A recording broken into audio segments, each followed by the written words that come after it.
Boy, endings are weird, aren't they? End of a book, end of a relationship, end of a vacation, the end of a year. I know I'm not the only one who uses endings to reflect back on the beginning and middle portions. I mean, I've been doing it at the end of every month for the last 2 years. And now the time has come to look back and talk about 2024. Is it a cliche to say that this year has had its ups and downs? Probably. This year was a journey of growth and learning. We all faced challenges, but we also celebrated victories. As this chapter closes, a new one awaits us with fresh opportunities. We've laughed a little, we cried a little, and we've made memories that will last a lifetime. All right, that's enough of that. No, but seriously, we're all another year older, another year wiser. Okay, that's the last one, I promise. These are all sentimental, kitschy things to say at the end of a year, but for the most part, they're true. I feel somewhat optimistic about the future of the channel, mostly. The world is f***ed. But a lot of new folks have joined the channel this year. It's been amazing to see some new names pop up in the comments here and there and see that new people are discovering what I'm up to in this little ass corner of the internet. This year was a year that I feel like I learned to let go a little bit and I guess take life a little bit less seriously. Now, I don't always succeed in that, but I'm making strides. Anyway, why are we here? I don't mean on Earth, although if you have the answer to that, let me know. I mean, what is the purpose of this video? Well, what we're doing is a year in review. Last year, what I did was I picked my 5 favorite photos of the year and I waxed on and on about those. This year, I thought I would do something a little bit different where I would go through each month of the year and select one photo from each month. That way, in some sort of anthropological sense, we could see some progression of the year in photography in real time, in theory. But as Christopher Nolan's Oppenheimer taught us, theory only gets you so far. So why don't we dive in? What was I up to in January?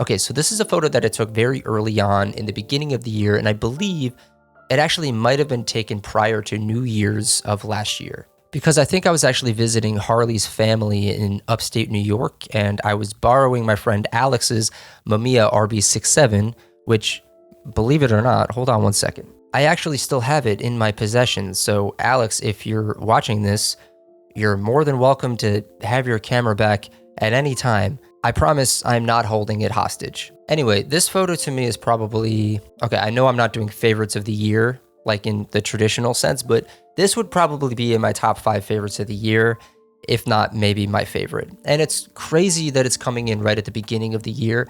Maybe that says something about the rest of the year, more so than it does about this photo in general. But anyway, the point is, I think that this was a photo that was instrumental in making me take the plunge into doing more medium format photography and getting a medium format camera of my own in the Bronica SQ-AI. Using the Mamiya RB67 really kind of opened my eyes to what I guess upgrading in format could do for your images.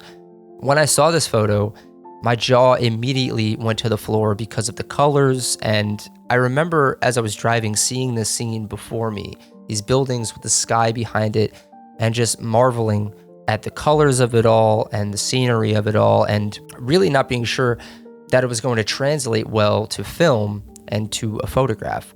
But I have to say that it did.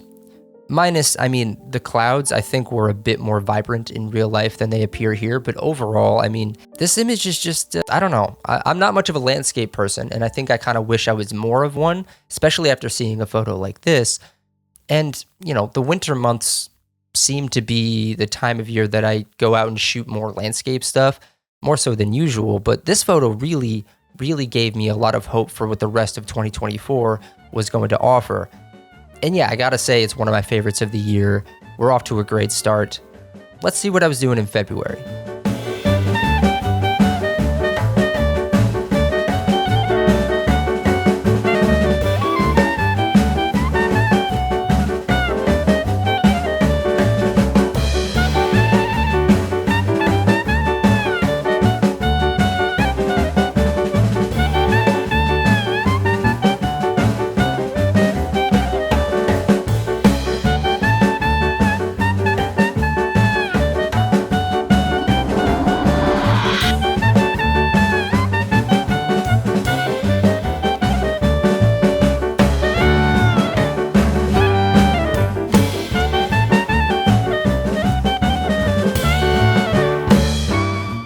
Okay, so where to begin with this? As you all know by now, if you watch the channel, I adore my cats and I adore photographing my cats. In fact, I realize now that at the top of this video, I didn't do a kitty corner, and I think that now might be the perfect opportunity to do that. So we're gonna do a rapid fire kitty corner of a bunch of the best photos of my cats, because to show them all, we would be here all day. So yeah, let's do that.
Wasn't that incredible? I think I clocked in about 120 photos taken on film of my cats all year long, which honestly is pretty low considering how much I think that I photographed them.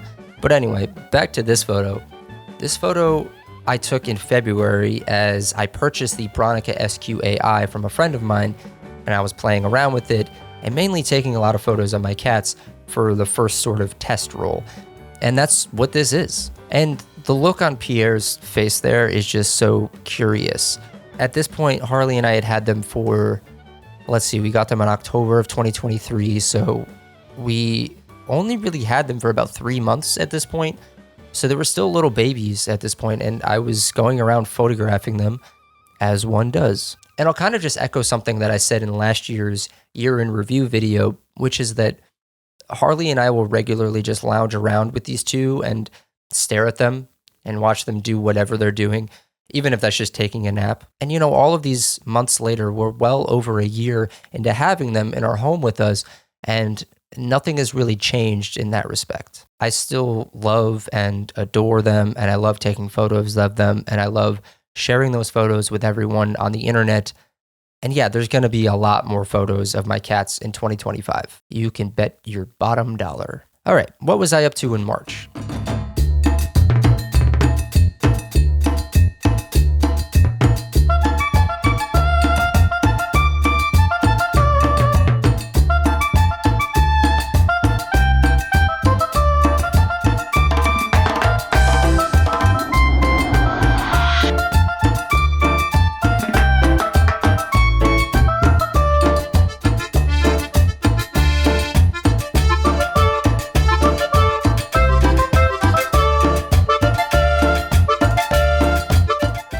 All right, so this is a photo that was taken with a red filter on the lens. This was for a video that I was making about using the red filter, which, not gonna lie, I chose this photo specifically so that I could talk about that video because it's something that I'm very proud of, which is that at the moment, it's currently like about 1,000 views away from hitting 100,000 views on YouTube. Maybe by the time this video is actually out, it will have hit 100,000 views on YouTube, which is just incredible. And it's far and away my most viewed video on the channel, and I'm just incredibly proud of that. I'm very thankful for all the people, all of you potentially watching this, that discovered my channel through that video. I remember I was out on a job, I want to say in Pennsylvania or something, and I was in a hotel room, and I remember waking up in the hotel room at like 6 a.m.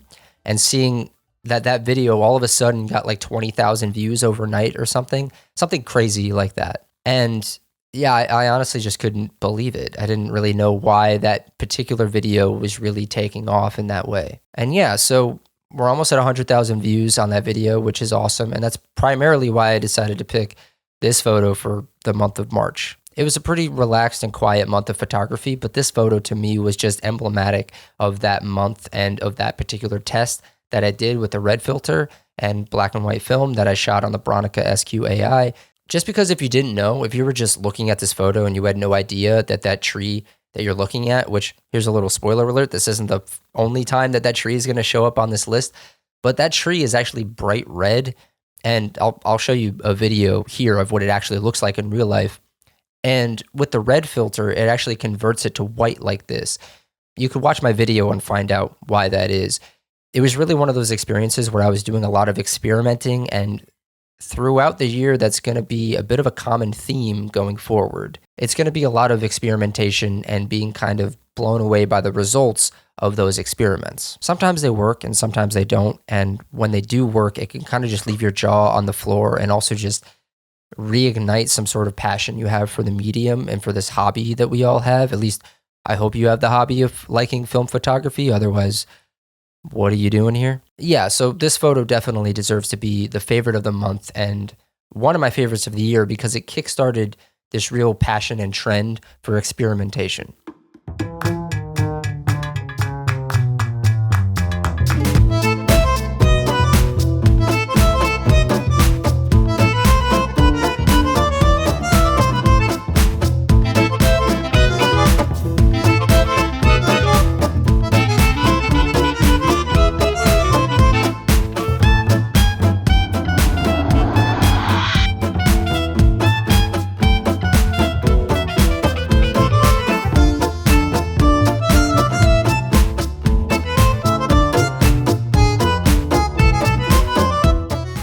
Okay, so this is a photo that was technically not taken by me, but was a photo of me.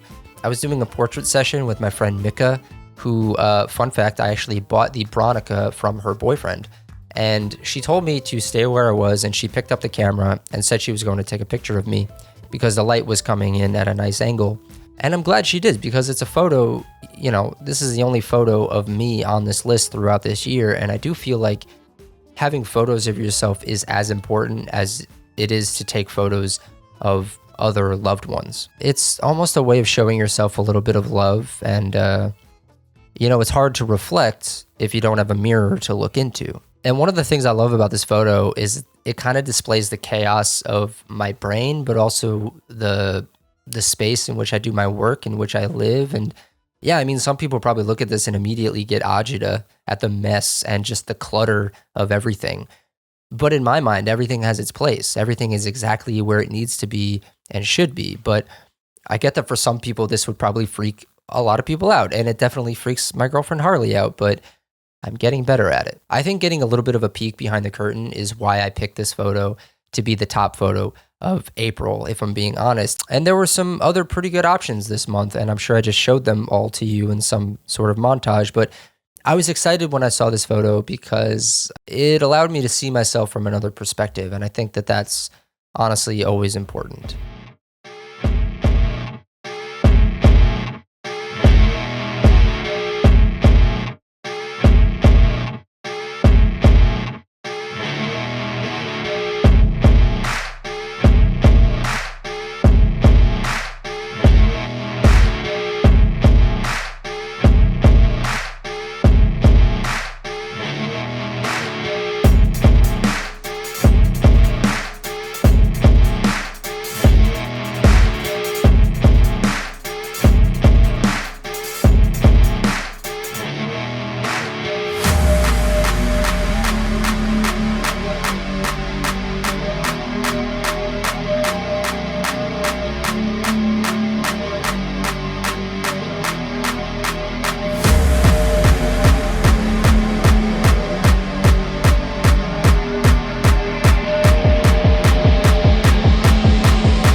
Okay, so this was the hardest month to pick a photo for because I had so many incredible photos.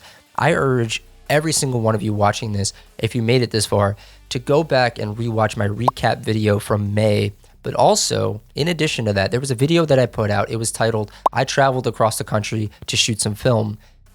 There's the thumbnail somewhere over here. And I went on this journey across 10 days, 3 states, shooting 6 rolls of film. I spent a lot of time in California, but I also spent a few days in Atlanta, and I just took a ton of photos. And not only did I take a ton of photos, but a majority of them, okay, maybe not a majority, but like more than half of them, I guess that would be a majority. A bunch of them came out way better than I had anticipated, and just were some of my favorite photos that I feel like I've ever taken. And the reason I actually picked this one was because it was technically, I guess, the furthest west I had ever been. And I've always wanted to travel Route 66, and, you know, getting a bit of a spoiler and skipping to the very end of it wasn't really part of the plan in my life, but I ended up being there for work, and I got to walk on the pier at Santa Monica, and I got to take this photo along with a bunch of other ones in Santa Monica. And it was one of those moments. It was similar to one that I had, I think, in 2023 or 2022. I think it was 2022. I forget. But I was in Los Angeles for the first time, and I was driving with a coworker of mine, and I turned the car, and out of nowhere, I saw the Chinese theater, and all of a sudden, I was on the Walk of Fame, and I started getting emotional because I realized I had an opportunity that just kind of came out of nowhere. It's also similar to when I went to London back in the summer of 2023 for work, and I woke up that morning in Brooklyn, traveled I don't know how many hours, and then all of a sudden I was standing in front of Big Ben and just wandering around London. Like, I almost could not believe that I was there. And this was another one of those. I had always wanted to go to Santa Monica. I had always heard about the Santa Monica Pier, and then one day I just sort of ended up there. And the reason I picked this photo was for that reason, and also just to remind myself how lucky and fortunate I am to have been able to work so much this year and work in places that I otherwise wouldn't have had the chance to see or go visit. And some of them being places I had always wanted to go, like honestly bucket list places. And some of you might be like, why was going to Santa Monica on your bucket list? Just let me have that. Let me dream. But yeah, this photo, along with a bunch of other photos from this trip, I could have honestly picked any of the photos from my time in Santa Monica to be my favorite photo of May.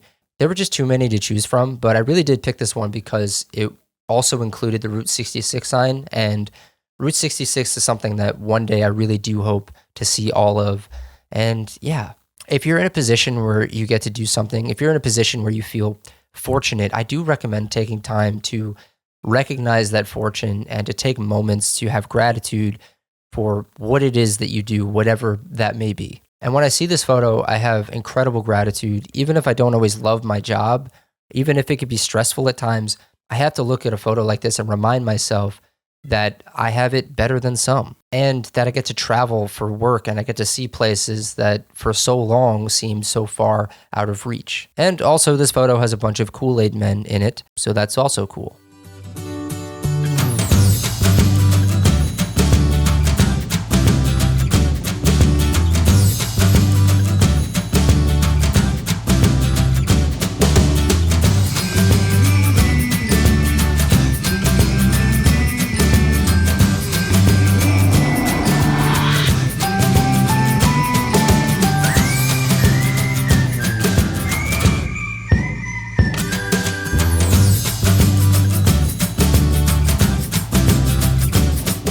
All right, so this photo was taken on Loma 100 in the Mamiya C330.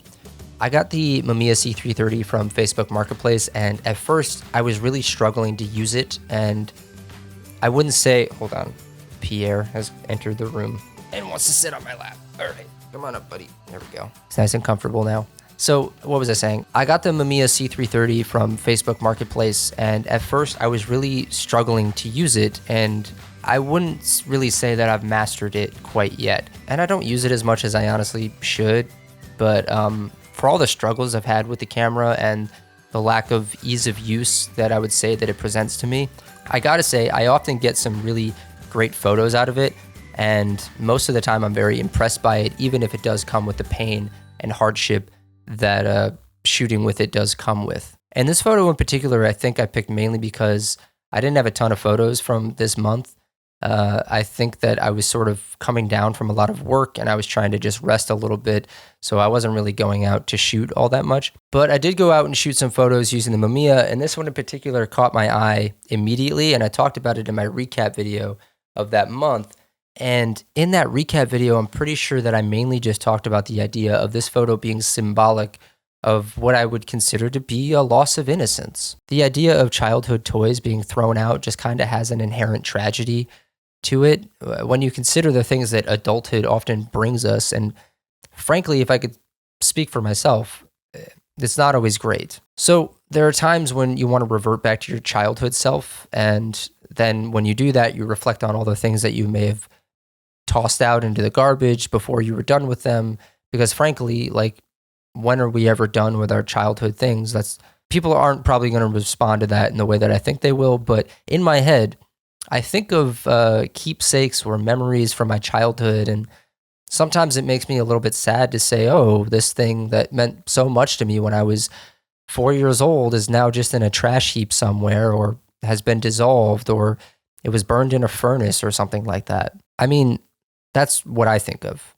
It's like the end of Toy Story 3, that scene where they're all going into the incinerator. That's kind of how I picture this Little Tykes car not that far into the future after this photo was taken. It's probably on its way to being destroyed somewhere, and in my opinion, that's kind of a tragic thing.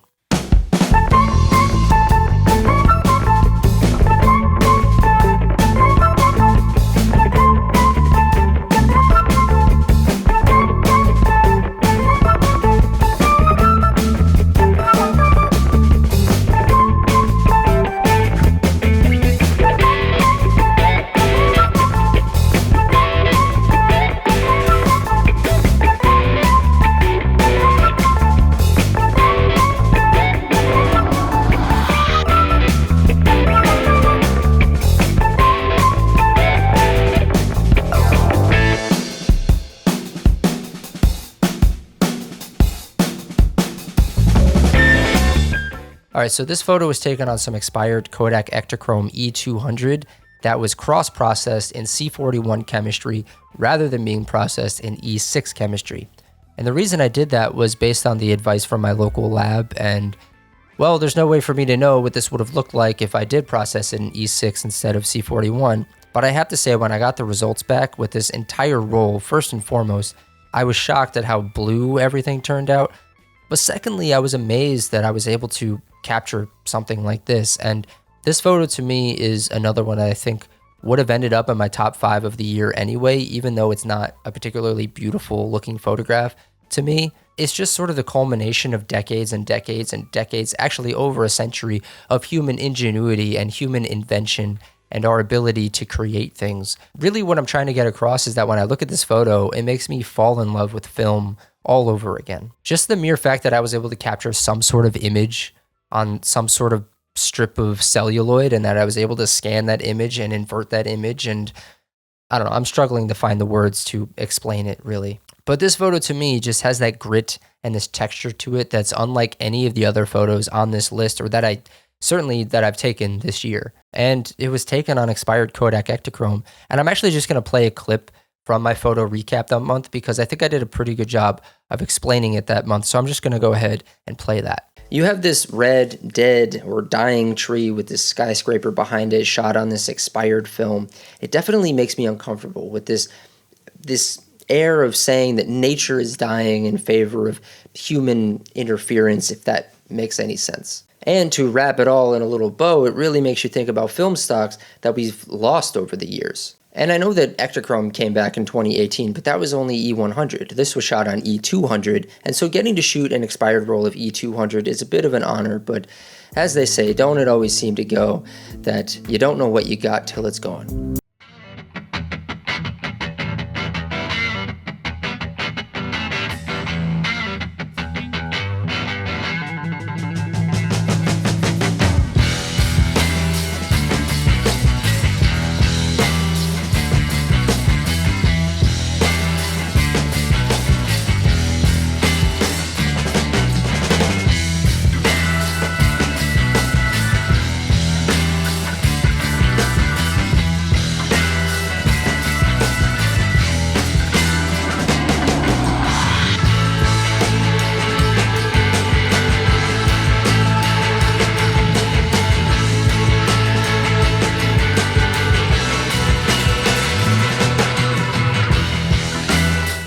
going back to something that I mentioned earlier in this video, this was definitely a year of experimentation. And part of it was that I was doing a lot of experimentation for this channel specifically, but a lot of it was due to just my own general curiosity. And one of my favorite experiments that I did this year was shooting infrared film. So to back up a little bit, when I bought my Bronica SQ-AI from my friend Mika's boyfriend, he gave me a bunch of filters with it. So there were red, orange, yellow filter, but there was also an infrared passing filter. And I was very curious to use it. I didn't really know anything about infrared photography. So I started doing my own research, and then I decided I was going to make a video for the channel. And I gotta be honest, the entire time I was doing it, I really thought that I was screwing it up or that I was doing something wrong, just because there were so many methods that you could go about when shooting infrared film. And when I got the results back, like I said in that video, I was just blown away. Not particularly by the quality of the images, but just the fact that anything came out at all. And the idea that you're seeing something at a wavelength that we can't normally see with our naked eye. Really, to go back to what I was saying before, it makes me think about the leaps and bounds that we've made as a species. How we can go from inventing fire to then inventing film that is sensitive to the infrared spectrum. I mean, it's when you think about it in those terms, how could you not get romantic about it? But yeah, this really was a year of experimentations, and this one was far and away my favorite experiment that I did. I have a few more experiments that I'm going to be doing in 2025, but I am curious if anyone out there has anything that they think I should tinker with and experiment with, then go ahead and drop it in the comments, because I am looking for more things to be doing in 2025 that I've never done before.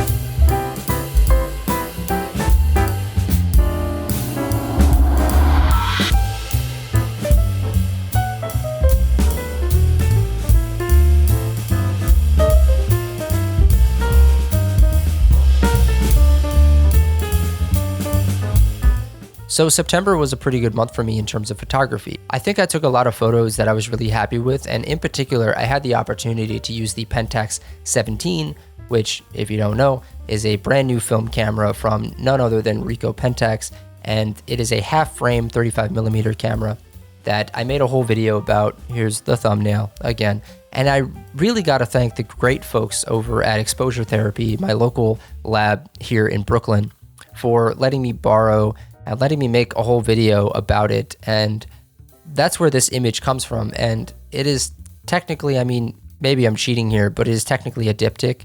So it's not a single image, but that's part of the charm of using a half-frame camera like the Pentax 17. And the main reason that I picked this, and this is a bit of a common theme, maybe you've picked up across the entire video, but these aren't necessarily my most beautiful photographs or whatever.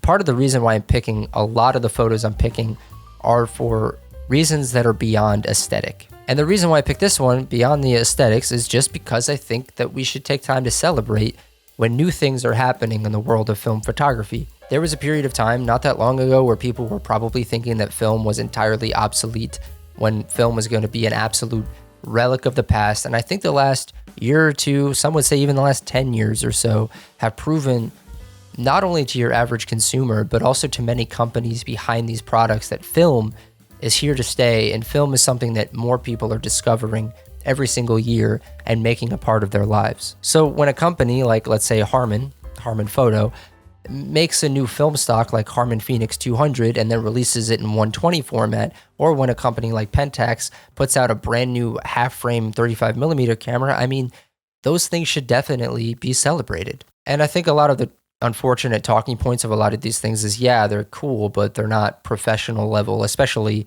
with this camera. It isn't a professional level camera by any means, but that really shouldn't be the bar that we're setting. We should just be excited about the mere prospect of people discovering film and having the means of discovering what we all love about film already. I mean, I think too many people are quick to gatekeep this hobby that we have, or this profession that we have, or whatever you want to call it, but any single chance that we can get more film and more film technology into the hands of new people, I honestly think we should take that. So bravo to Pentax and the Pentax 17. I'm super grateful that I was able to shoot with it and that I was able to make a video on it. And once again, thank you to Exposure Therapy for lending me that camera.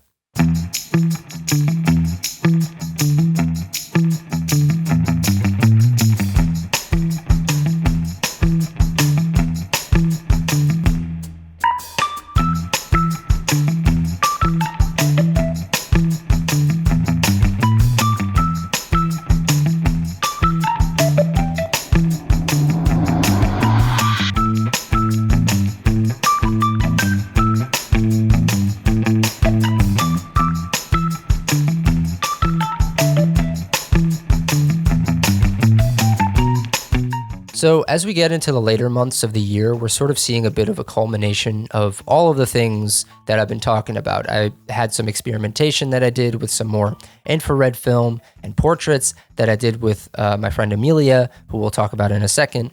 And I also had the chance to shoot some Harman Phoenix in 120 format in the Bronica SQAI, and I got to talk about that in another video. Now, that being said, one thing I haven't really talked about in this video is taking photos of other people. In fact, I haven't mentioned it at all, unfortunately. The only other actual human that is any of the other photos is me, and that's just not sitting right with me, to be honest. So I figured I would talk about shooting some portraits with my friend Amelia, and what an amazing collaborator she was, and what a trooper she was for sitting in on some photos.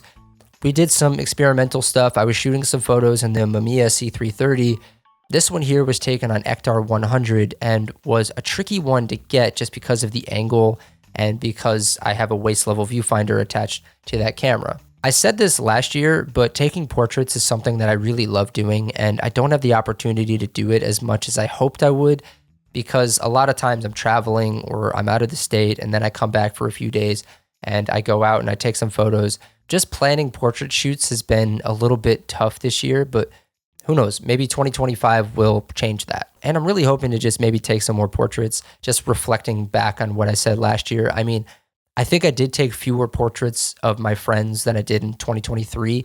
And while that isn't necessarily a bad thing, it is something that I want to sort of course correct for next year. So I'm sort of manifesting that I'm going to be shooting more portraits. And I really do appreciate Amelia for coming in and taking a bunch of photos with me. All right, Pierre. Talk to the people. Say what you want to say. All right, be careful, though. Hey. Be careful. God, he is chilling right on my lap.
So I noticed that November was a pretty prosperous month and that I did take a lot of photos, and I was really kind of curious how I was going to wrap up this year in terms of the photos that I took. I picked this one for, again, not the aesthetic reasons that you might think one would pick for a year-end wrap-up video, but I picked it because of something that I actually said early on in this video, way back at the intro, which is that I'm trying to take life a little bit less serious. And that isn't necessarily to say that I'm not serious about life, but I'm trying to at least have my art and my photography. I'm trying to take whatever opportunities I can to find the levity in existence and to remind myself just how silly all of this can really be, because, you know, for all the things I've talked about this year regarding things being positive, things can definitely, certainly be negative. Remember when I said that we all face challenges this year? Well, I wasn't entirely lying. I mean, not everything has been easy. I'm sure I'm not alone in that. And sometimes it can be hard to look at the brighter side of life. And when I see a photo like this, it reminds me, and I mentioned this in my recap video, it reminds me of the work of Elliot Erwitt, who always had a keen eye for finding the silliness of existence and of life, even if they were just the smallest moments. One of my favorite Elliot Erwitt photos is the photo of the woman with her legs crossed and the dog's paws are poking out from under the coffee table. And sometimes it's just the silly parts of life that really make it worth it. And to me, seeing this photo and just seeing that someone wrote "who farted" on the window, it gave me a good laugh in the moment. And dang nabbit, it gives me a good laugh now talking about it and looking at it. So for all of the hardships that I may have undergone this year, or that you may have undergone this year, I urge all of us, myself included, to just look on the bright side of life. And I know that's easier said than done. It's probably like the worst advice you could possibly give. But I'm just thinking about Monty Python's Life of Brian when they sing that song. I don't think I could actually play the song, but you all know what I'm talking about.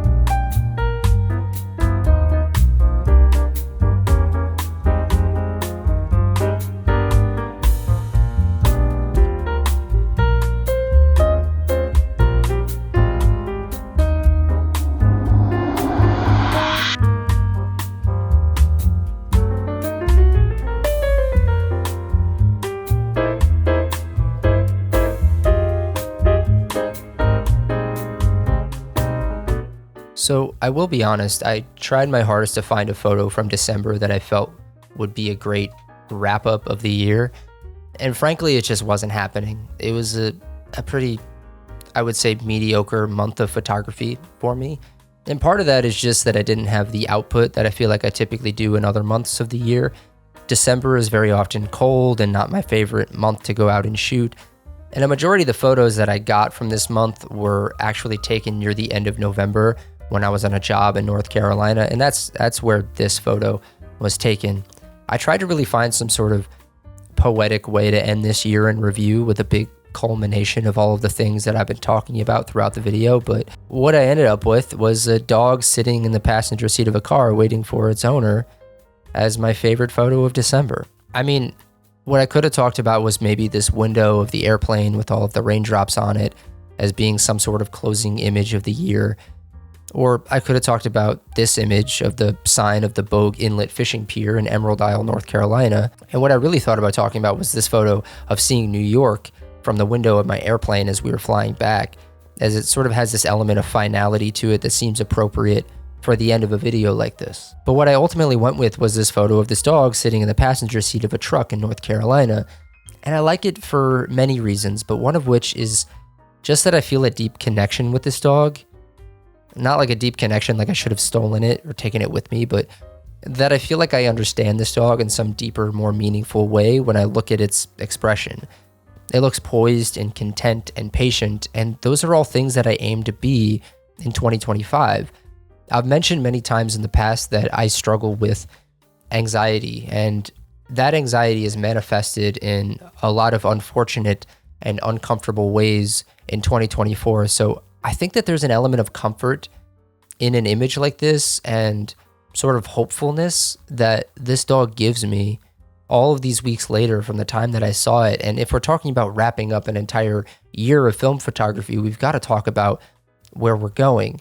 Because what's the point of looking back if you're not eventually going to look forward? And I want to echo something that I said last year because I think it was fairly poignant, and I think more and more people could benefit from hearing it. And it's just about the things that I learned about in 2023, but there are also things that I continued learning throughout 2024.